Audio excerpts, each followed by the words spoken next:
We asked the White House foreign national security guests to address the attacks this morning. They declined, but we are joined by Susan Rice, who served as national security advisor and UN ambassador under President Obama. Ambassador Rice, thank you for joining us this morning. To pick up on the president's last tweet right there, how alarmed should we be? Well, George, unfortunately, this is something that the people of the United Kingdom have suffered now 3 times in the last 3 months. And it's important to begin by expressing our condolences and to say that our thoughts and prayers go out yet again to the people of London and the United Kingdom. Clearly, the terrorist threat is one we've been dealing with for many, many years, both in Europe and the Middle East and, of course, in the United States. And what is important in these times is to remain unified, to be vigilant, and to recognize that this is a long-term challenge to stamp out the threat of terrorism. We are battling ISIS in Syria and Iraq, al-Qaeda and ISIS in Afghanistan, and we see elements of the terrorist threat in all parts of the world, from Africa to the Middle East to Southeast Asia. We need to remain very focused on dealing with that threat, but at the same time, we need to recognize that there will be homegrown extremists in all of our countries, and there is no easy way to predict and defeat every single one of them. And so we have to strengthen our intelligence, our law enforcement, and work together with critical partners like the United Kingdom. You heard the president say that travel ban would bring an extra level of safety. Your response? Well, George, there's really no evidence to suggest that by banning Muslims or banning Muslims from a particular set of 6 countries, that we would make ourselves here in the United States safer. And that's, I believe, one of the major reasons why the courts thus far have been very skeptical of the travel ban. Moreover, I think there's a very real risk that by stigmatizing and isolating Muslims from particular countries and Muslims in general, that we alienate the very communities here in the United States whose cooperation we most need to detect and prevent these homegrown extremists from being able to carry out attacks. We need the cooperation of our Muslim American communities. We need the cooperation of all Americans. They need to feel that they are valued and part of this challenge that we face together as a nation. And by stigmatizing a subset of ourselves or a subset even of foreigners, we make that much more difficult. It's counterproductive. In the wake of the Manchester attack 2 weeks ago, Britain was very upset with leaks from the American side. The president and his team have been very upset from leaks from the intelligence community generally. How serious a breach is this? How much is it going to hurt cooperation with Great Britain? What can be done about it? Well, these leaks are very concerning. We are able to work so closely and effectively with partners like the United Kingdom because they trust us and we trust them. And we are able to share, for the most part, without concern that leaks will find their way into the public domain at a time that compromises the progress of an investigation or our shared ability to go after the threat. So this is very concerning. I think Prime Minister May was correct to express her concern to the president. The president was correct to express his outrage at this, and it's incumbent upon the administration as well as our state and local law enforcement to hold carefully and closely confidential classified information. More broadly on the president's foreign policy, you had a tough critique in the New York Times yesterday, and one of the things you wrote is that Russia has been a big winner under President Trump. How so? Well, George, the United States has been the leader of the world because the world trusts and respects us, because we have an unprecedented network of alliances with close partners that work with us, whether it's to defeat ISIS, whether it's to deal with a threat of an Iranian nuclear weapon, or to go after challenges of a new sort like pandemic, disease, or climate change. We need these partners.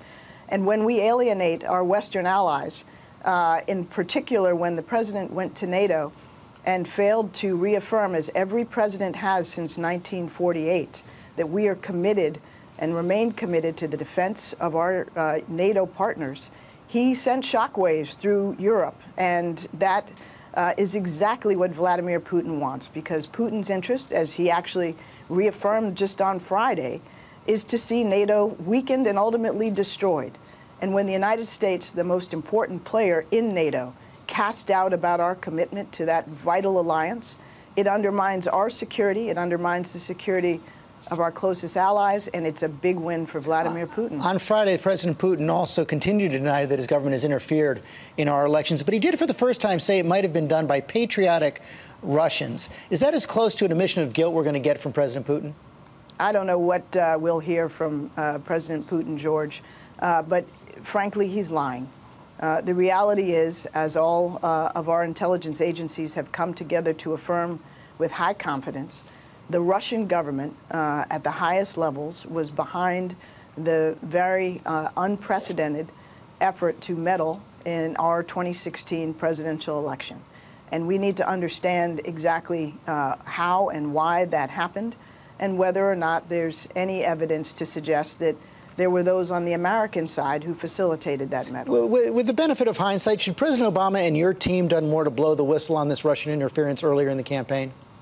Well, George, we did blow the whistle as soon as we had a unified assessment from the intelligence agencies about the Russian role. And on October 7th, the Director of National Intelligence with the Secretary of Homeland Security put out an unprecedented statement, very, very plain, saying to the American people, this interference is happening, and it's happening at the direction of the highest levels of the Russian government. I think what's unfortunate is that that very important warning got lost in the coverage of other events that transpired. It was indeed later the very same day that the Access Hollywood videotape came out. More WikiLeaks came out. And so I think that it didn't get the attention that it deserved. But we worked also very closely with our 50 states to ensure that they were aware of the threat and took all the necessary precautions to protect the integrity of our voting system and our voter registration rolls. So I think we did what we needed to do.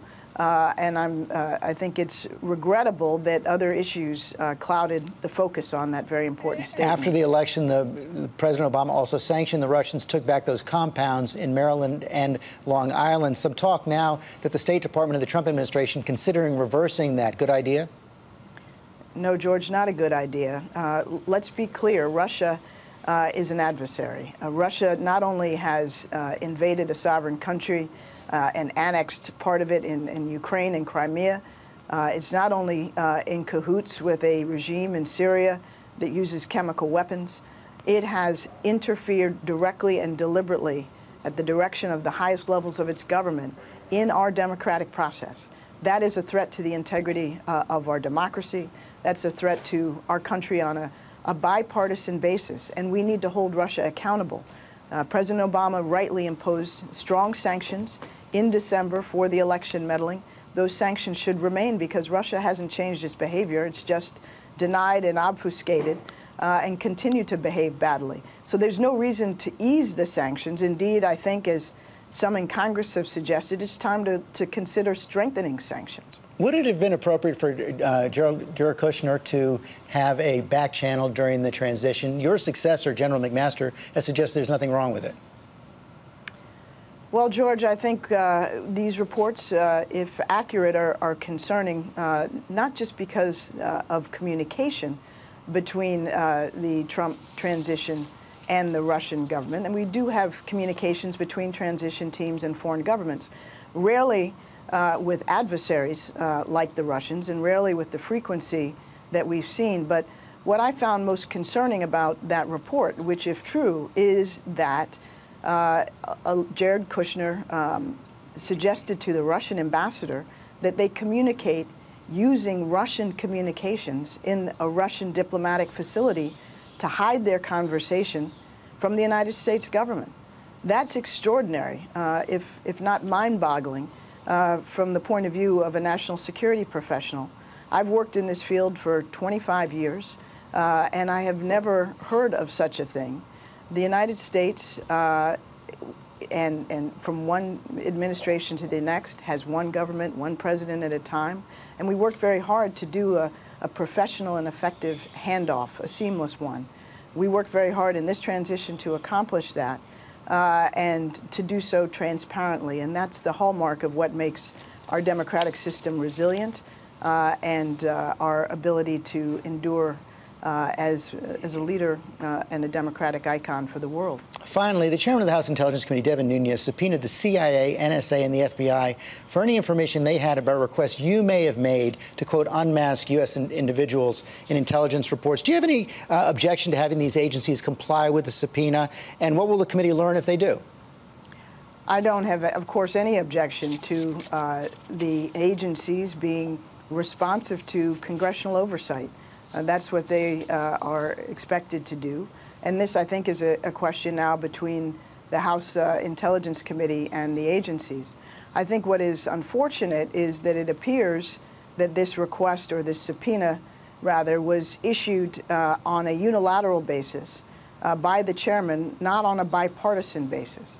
And I think, George, at this stage, with our democracy being challenged and threatened directly by a foreign adversary, it points up the critical importance, now more than ever, of our working on a bipartisan basis and our protecting and advancing our national security interests on a bipartisan basis. So I hope that going forward that can be the case. And you're confident those documents won't show that you did anything wrong? I'm confident that those documents will show that I, like national security advisors before me, and other senior officials in positions of responsibility, whether at the State Department, Defense Department, or the intelligence community, were doing what we needed to do our jobs, which is to protect the American people, to protect classified information, to protect civil liberties.